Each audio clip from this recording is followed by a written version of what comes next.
সকাল সকাল পটল কুদবানাইটা এসে আমার বাড়িতে যা না তাই বলেছে। খানকির ছেলেটাকে আমি আর একটা পয়সাও দেবো না। এই গুনমানি পল্টু দাঁড়িয়ে আছে না? ওই পল্টু, ওই ওই এই পল্টু, ওই কোন খানকির ছেলে আবার পেছন থেকে ডাকছে দেখো। আরে বাড়া পটল, বল ভাই বল।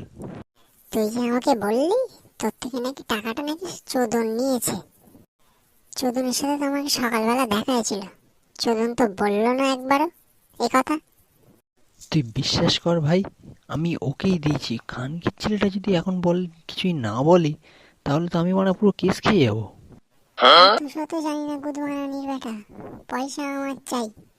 আমার 1000 টাকা আমাকে দাও, দিয়ে তুমি যেখানের মধ্যে যাবে যাও। আরে ভাই দিয়ে দেবো দিয়ে দেবো, তুই মানে একটু ঠান্ডা হ, তোকে সব দিয়ে দেবো। টাকাটা আমাকে একবার